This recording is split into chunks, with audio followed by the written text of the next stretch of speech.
All right, well here we go. Our first ever recording like this for Pop Chaos. Brian's back on the show, so say hey, Brian. Hey, Hey, oh, there you go. Okay, and Michael's here with us, so yeah. It's another motherfucker! At least you didn't do the creepy voice. Yeah, I did the cute Kirby kind of voice. But anyway, yeah. So Brian has something right here, so let's go ahead and give. okay, you know how Kathy had made the comment about us. What we cover is not really is not pop culture. Yeah, which like I said, I still disagree with that, but you know that's we discussed this on the way to go see Captain America today. right. And I said, I mentioned it, and she said, yeah. I said, well, I can tell you why you're wrong. Every generation creates its own pop culture. Yeah. And it evolves kind of, sort of, from the pop culture of those that came before it. Except the 60s. The 60s was a rebellion against everything that their parents believed in. Yeah. You know, sex, drugs, and rock and roll were the big things. Okay, something happened between the 60s and the 80s, I know the 70s, but something happened culturally where our generation created our own pop culture, and it was different than the 60s. We were the first video game generation, Jay. That's true. Yes, we were. You realize? I mean, people don't realize that, but we were the ones that had Intellivisions and ColecoVisions and Ataris and those cheap-ass Pong machines that you got. Yeah, your parents went. You got them from the Sears Wish book. I remember the Pong machines. Yeah. Oh, Sears Wish book, dude! I got mine from when my mom and dad went to one of those timeshare things. Oh yeah, yeah. They'd always have these little conferences where you'd go and sit and talk about a timeshare, and you'd get a prize. And it was usually a Coleco, like a cheap-ass plug-and-play game. Yeah. Back before plug-and-plays were the big thing. But, those things were fun until they broke. Yeah, and then I remember I remember those timeshare things in the 80s. They actually started getting a little. You were big time if they gave you one of those little 13-inch color TVs back in the 80s when you went and sat for 3 hours at one of those things. Yeah. Oh, yeah, they rarely. But the thing is, they rarely ever did. But those little video game systems were, they'd always ask, does anybody have kids? Of course, you're going to raise your hand if you have kids. That's where they tried to reel you in with what we have a game room and pool table, and we have swimming pool and activities for the kids, so you can go and have a date and this, that, and the other.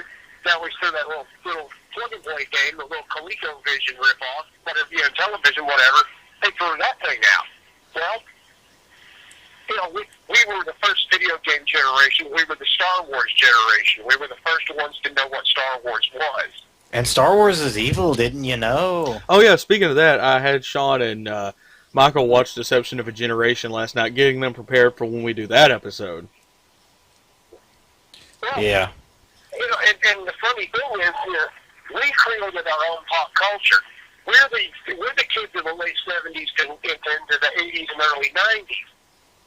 And we're the ones now that grew up with a disposable income. And what? You know what we saw a trailer for? Teenage Mutant Ninja Turtles. Yeah. They showed trailers for Ninja Turtles. I mean, here we are. Here we are in 2014. What's the hot toys right now? Ninja Turtles. Yeah. Again? Yeah. Transformers. I mean, the stuff we grew up with. My Little Pony. They're talking about a Jim and the Holograms movie, for crying out loud. Which Michael isn't Michael Bay doing it? Michael Bay's doing John that? Chu is. Who is? Michael Bay's doing the Turtle movie. Yeah, I know Michael Bay's doing. John Chu is supposed to be the director. He's the one that directed G.I. Joe Retaliation. That's it. That's who it was. Yeah, I got him confused. But yeah, I mean, okay, I don't have a problem with them making a Jim and the Holograms movie. I know a lot of people do. Including me. What, you don't like Jim and the Holograms? Fuck no, my sister loved that show. I liked it. I watched it when I was a kid. Yeah. Well, here you go, Michael. Here's a little trivia for you. What do Transformers, Jim and the Holograms, and Humanoids, and G.I. Joe all have in common? They were all made by Mattel? Hasbro. Okay, I get them mixed up. Yeah, the cartoon, not the toys. Not the cartoons, not the toys. They were all done by the same company? No. Alright, what then? Same voice actors. No, well, yeah, but no, that's not what I'm going for. Okay. They all had the same character. How Hector so? Riviera. That's right, the reporter. Yeah. Hector, God, it may not be Riviera. I can't remember his name. I hate the little fucker. I know who you're talking about. Every time there's a major event on this G.I. Joe game I'm playing, you get him, and he sucks.